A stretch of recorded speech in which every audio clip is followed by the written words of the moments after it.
관계대명사를 생략하는 경우에 대한 설명 들어가겠습니다. 그런데 관계대명사가 뭐였죠? 왼쪽에 단어가 있으면 오른쪽에서 문장으로 이 단어를 설명을 할 건데요. 그 문장을 단어로 설명하게 도와주는 역할을 하는 것이 바로 관계대명사였죠. 이렇게 뒤에서 앞으로 단어를 설명하게 도와주는 이것이 바로 관계대명사였어요. 어떤 애들이 있었죠?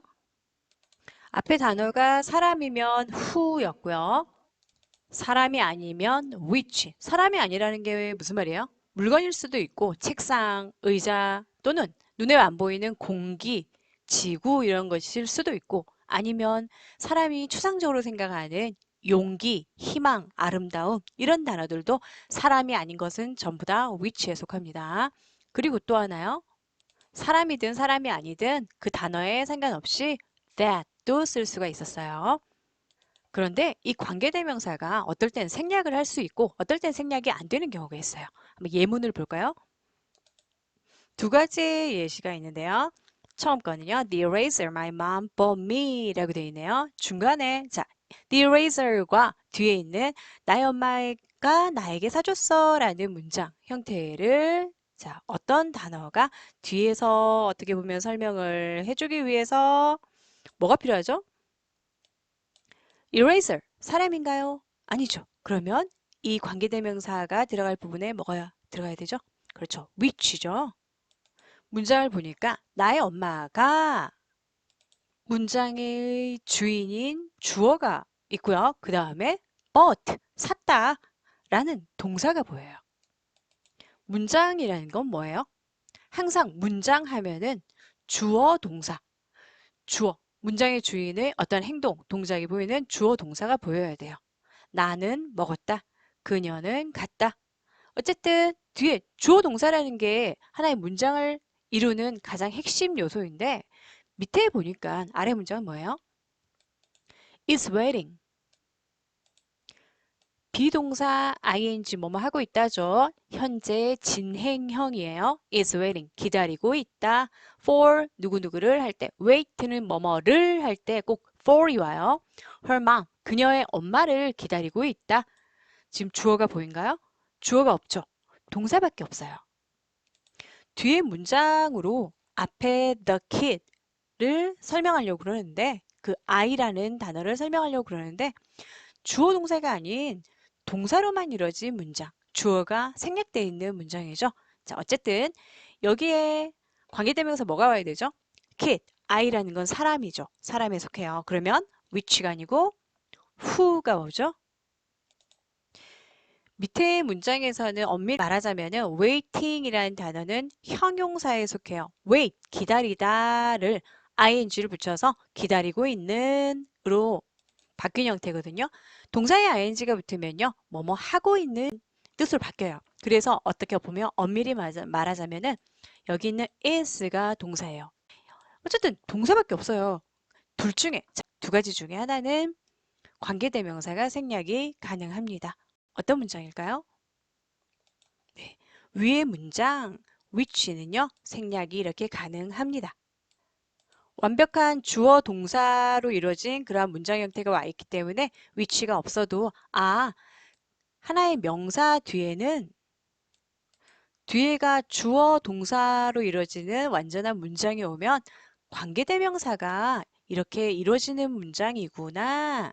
이렇게 문장이라기보다 관계대명사가 이렇게 해주는 하나의 커다란 단어가 되었구나 라고 할 수 있어요. 어떤 경우요?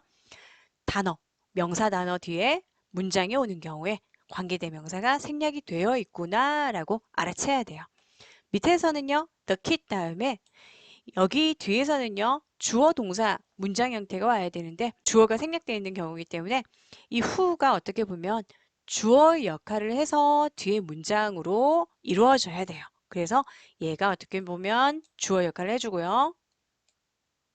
그 다음 뒤에서 동사로 이루어진 주어 동사 문장으로 여기 있는 the kid를 설명을 해주는 거예요. 관계대명사가 생략되는 경우는 언제라고요? 명사 뒤에 주어랑 동사가 다 오는 경우, 동사만 오는 경우에는 생략을 할 수 없어요. 그런데요. 또 하나의 예문을 한번 볼게요. 두 문장 중에 하나가 뭔가 잘못된 부분이 있어요. 자, 처음 위에 거요. The house which I bought 2 years ago. 뜻이 뭐죠? 2년 전에 내가 산 집이에요. 앞에 the house라는 단어와 그 다음 뒤에 I bought 2 years ago.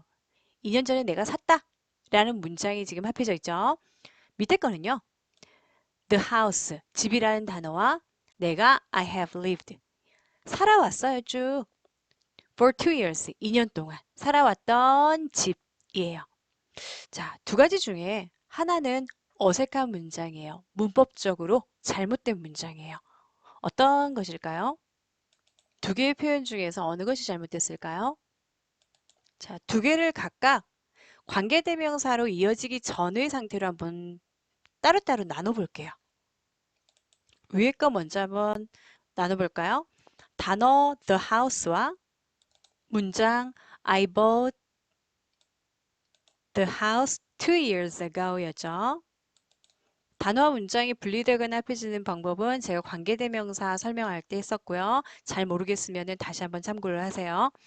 자, 앞에 있는 단어가 the house라는 단어가 뒤에 문장 따로따로 있을 때 똑같은 단어가 원래 있었다고 그랬죠? 그런데 그 단어가 주어에 있을지도 모르고 목적어에 있을지도 모르고 다른 어딘가에 있었는데 여기서는요. 나는 샀다. 그 집을 2년 전에 샀다라는 단어에서 여기에서 the house가 사라지고요.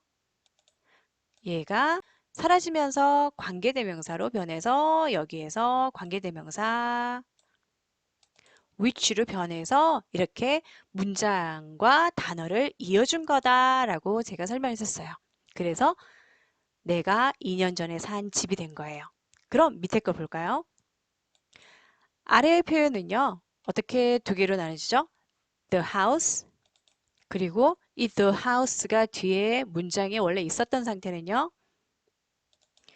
주어와 동사가 있으니까 그래 목적어가 사라졌나 보다 하고요. I have lived the house 목적어 자리에 놓고 그 다음 for 2 years를 해봤어요. 그랬더니 나는 쭉 살았었다. 그 집을 2년 동안 뭔가 어색하죠. 나는 살았겠죠. 그 집에서 살았겠죠. 집이라는 공간, 건물 같은 경우에 그 건물 안에서 살았겠죠. The house 앞에 뭐가 안 보이나요? in이 있어야 말이 되죠. in the house가 돼야 돼요. 원래 분리됐을 때 어떤 문장이었다고요? I've lived in a house for 2 years 였어요. 그런데 자, 이 house, the house를 설명하기 위해서 뭐가 사라지고요? 똑같은 단어 the house, 명사가 사라져야 돼요. 그리고 여기 이 사이에 관계대명사 which로 변해서 온 거예요. 그러면 자, 어떻게 돼야 되죠? The house which I have lived 그리고 in 남겨지고 for 2 years가 돼야 되죠. 뺄 거 빼고 한번 정리를 해서 다시 적어보면요. 이렇게 돼 있어야 돼요. 그런데 방금 여기에 처음에 보였던 표현하고는 어때요? in이 위에는 없죠? 그 말은 무슨 말이에요?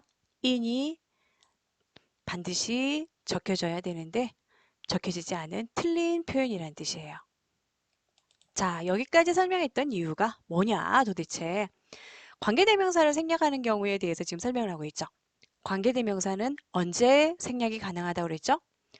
관계대명사 뒤에 주어 동사가 오면 생략된다라고 했어요. 그런데 이렇게 전치사가 원래 관계대명사로 변하기 전에 여기에 있던 in 뒤에 the house가 있으면서 in the house 친했던 전치사가 딱 남아 있어요. 그럴 경우에는요. 어떻게 보면은 얘 남겨두고 which만 사라지면 안 되겠죠. 그때는 생략할 수가 없어요.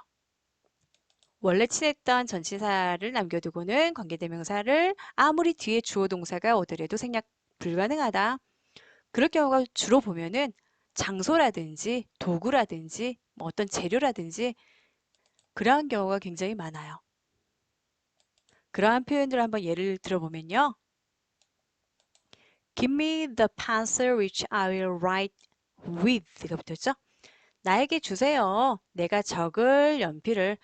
한국어로는 어때요? 내가 적을 연필 하나 주세요. 적을 연필 주세요.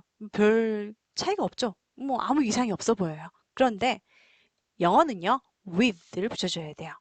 다시 여기에서 the pencil이라는 단어가 자 뒤에 문장만 딱 봤을 때 나는 적을 거야 연필이란 물건 그걸 적을 거야가 아니라 연필을 가지고 적을 거야 연필로 적을 거야 그러죠. 그래서 with라는 이 전치사가 남아 있어야 돼요. 그리고 또 하나 보면요. Where is the chair which I sit on? 앉을 의자가 어디 있죠? 한국말은 별 상관이 없어 보이죠? 영어는요. 자, 여기 뒤에 보면 I sit on the chair. 이 단어를 넣어서 한번 생각을 해봐야 돼요. I sit the chair. I sit the chair. 나는 앉는다 의자. 말이 안 되죠? 나는 의자 위에 앉는다가 말이 돼요. 그래서 I sit on the chair이었기 때문에 the chair이 없다면 on까지는 적어줘야겠구나. 전치사가 필요하구나 라는 것까지 판단을 해야 돼요. 그리고 이 경우에 원래는 분리가 됐을 때 단어 문장 분리가 됐을 때 관계대명사랑 이 전치사가 친구였었다고 그랬죠. in the house였는데 the house가 which로 변해서 이렇게 왔고 여기에서도 두 번째에서도요. which와 with가 친구였겠죠. with a pencil 연필을 가지고 이런 하나의 덩어리 느낌이었어요. 밑에 것도 마찬가지고요. which와 on which 얘가 on the chair 원래는 on the chair 의자 위에 라는 말이었죠. 친구였다는 말이 뭐예요? 같이 함께 붙어 다녔어요. 그 말은요. 이렇게 분리해서 떨어져 있는 상황이에요. 지금 봤을 때. 자, in 다음에 the house가 있었는데 which가 이 단어와 문장 사이로 가야 되니까 어떻게 보면 문장의 맨 앞에 가서 이 the house를 설명을 해줘야 되니까 여기로 옮겨왔어요. 하지만 친구가 되고 싶어 하겠죠. in과 함께 원래 같이 있고 싶어 라고 해서 in이요. which의 앞에 원래 있던 in the house였으니까 in which 이런 식으로 which의 앞으로 쭉 가기도 해요. 이렇게. 그래서 the house in which I have lived for 2 years 라고 쓰기도 해요. 다른 것도 마찬가지고요. 마지막으로 하나 더 체크를 하자면요. 아까 나왔던 표현 The house which I bought 2 years ago. 내가 2년 전에 샀던 집. 집. 장소네. 장소니까 어딘가에 in이 아까 in the house였는데 in이 어딘가 있어야 돼. 여기 정도에 in 넣자. 아니죠. 왜요? 왜 아닐까요? 얘는 왜 in을 안 넣었을까요? 이때 샀다라는 표현이 있었죠. 집에서 어디 안에서 그 공간에서 살았던 집이라는 건 장소의 의미로 쓰인 게 맞지만은 내 돈을 주고 샀던 이 집, the house, 두 번째 the house는요. 장소가 아닌 물건, 사물로서 돈을 주고 사고 받는 하나의 물건으로서 본 거예요. 그래서 이 아이는 in이라는 게 필요도 없고 그리고 여기에서도 목적어가 사라진 상황이기 때문에 당연히 in을 넣어서 in the house란 자체가 말도 되지도 않고요. 다시 말해서 우리가 봤을 때 얘는 장소의 느낌의 단어이구나 라고 해서 무조건 장소의 아니면 도구이니까 도구를 쓰이는 어떤 전치사를 꼭 넣어야 된다라고 생각하면 절대 안 되고요. 상황에 따라서 장소로 쓰였는지 아니면 그냥 물건으로 쓰였는지를 판단을 해서